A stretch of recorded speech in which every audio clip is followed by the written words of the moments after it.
a gente tem uma ressonância magnética. Então, vocês já começam a perceber que na tomografia a gente tinha a janela de mediastino e a janela de pulmão. Aqui nós já temos 4 sequências em T2, que geralmente é o corte sagital, né? A gente tem o cortes coronais, oblíquos e o axial verdadeiro.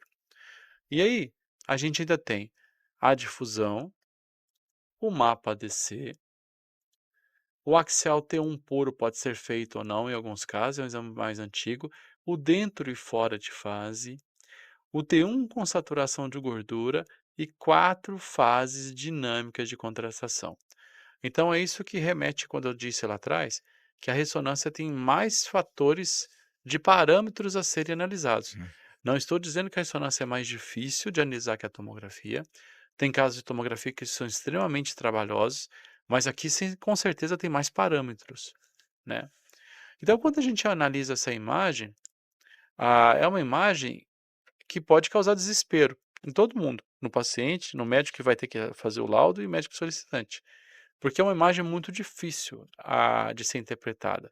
É considerado uma das coisas mais difíceis de dar o relatório em pelve feminina, que é um ponto forte da nossa especialização aqui, né. Então, realmente tem muita gente que desiste de laudar por causa dessas questões que são difíceis de uma doença cada vez mais frequente, que aqui no caso é endometriose. Então a gente percebe que a expectativa era que o útero tivesse aqui, ó, que ele fosse anteroverso fletido, e ele não está. Correto. O útero, ele está numa posição diferente, ele está aqui, ó. Uhum. Então para a gente nomear, né, aqui nós temos, olha, a vagina, aqui nós com gel, para a questão do protocolo, coisas que a gente aborda também sobre protocolo, de como realizar um exame de boa qualidade. Nós temos a bexiga com a uretra, então essa parte toda aqui é chamada de compartimento anterior da pelve. Essa parte mais aqui do útero é o compartimento central, o útero, o fórnice vaginal anterior, o fórnice vaginal posterior, aqui. E aqui o compartimento posterior, onde nós temos o ânus, o reto e o sigmoide. E aqui a gente tem a coluna vertebral, né? Então, a gente percebe que esse útero que devia ter um posicionamento aqui, ele foi para cá. Por que que ele foi para cá? Porque tem uma grande área de baixo sinal aqui, que está fazendo o quê? Isso aqui é a reflexão do peritônio. O peritônio vem aqui e faz o fundo de saco anterior e faz o fundo de saco posterior. Os dois estão obliterados por doença, aqui e aqui. Então, será que trata-se de uma neoplasia? Vamos tentar observar melhor. É uma paciente jovem, essa paciente tem 28 anos e chega com uma história de dor pélvica e vários outros fatores, como relacionados à infertilidade. Então, quando a gente observa essa lesão, a gente percebe um parâmetro dela de infiltração no útero. Então, ela está promovendo um efeito de levar o útero para cima e de estar invadindo aqui a bexiga. Aí, nesse ponto, cabe, durante o aprendizado do radiologista, identificar que isso não trata-se de um tumor, que não é um mioma, né? Que o que nós estamos vendo aqui, que deveria ser o contorno do útero, é esse. Então, isso tudo que a lesão está entrando aqui para dentro é infiltração do miométrio. Então, ele tem todo esse ponto de infiltração. Que isso aqui é uma informação que quase não é relatada nos exames de pelve feminina e que é fundamental na tomada de decisão do ginecologista.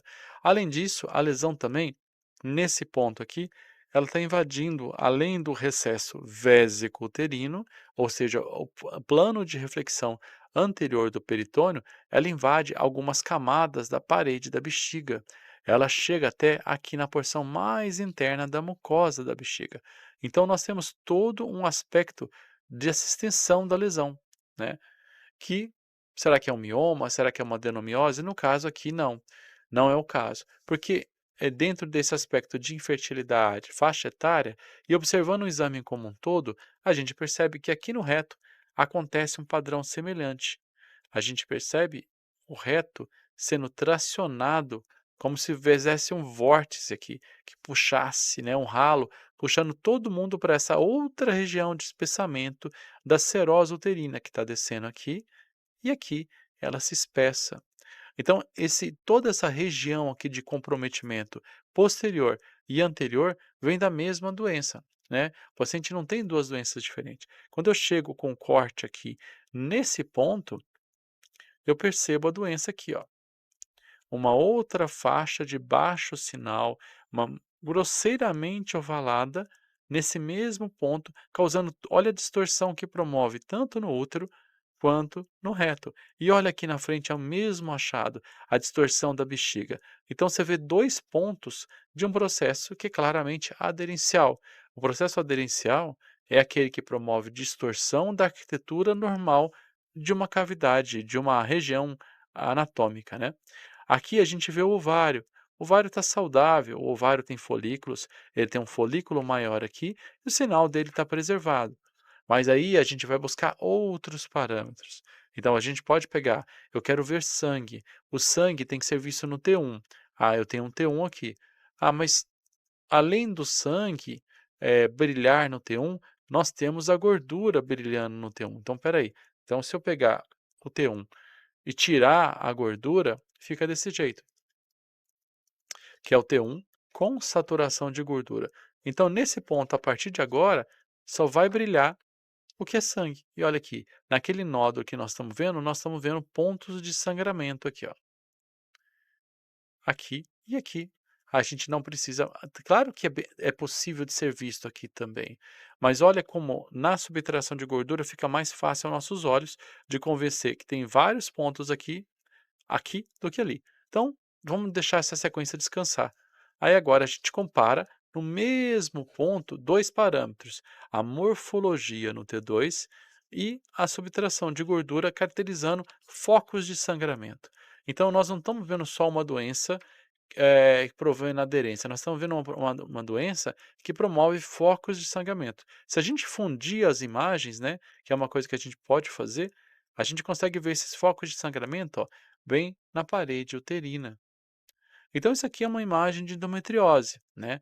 Cabe a nós agora mapear a endometriose, entregar para o médico solicitante um mapa mesmo, para preparar ele, porque na hora que ele entrar dentro dessa cavidade pélvica, ele não vai conseguir fazer uma progressão. É um campo minado para ele, porque ele tem vários processos aderenciais fechando vários pontos da cavidade. Então a gente passa o relatório contando do comprometimento do compartimento anterior, depois contando do compartimento posterior, do central e também dos laterais, onde tem os ligamentos redondos, ligamentos largos, os ovários. Então, tudo isso gera um relatório de 2 ou 3 páginas. E cada detalhe aqui importa, porque é uma mulher jovem que tem o seu desejo de gestar e a gente não deve tirar essa oportunidade dela, né? Olha aqui, vários focos de sangramento e olha como a fusão de imagem mostra bem.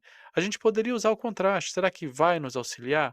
Não, a gente aprende isso no curso, que o contraste entra numa situação onde a endometriose não tem achados clássicos, tem achados irregulares que podem suspeitar de uma malignidade. A gente usa o contraste, então, para afastar transformações malignas. E aqui a ressonância mostra de forma brilhante todos esses achados, independente se a gente põe ele no coronal, no sagital, os achados estão lá. Também é possível perceber o que que é um mioma.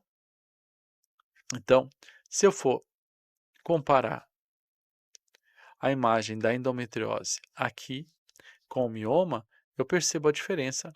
Os dois têm baixo sinal, né? Mas o mioma tem um aspecto nodular, deslocamento de estruturas adjacentes, ele tem um efeito de massa. Essa lesão não.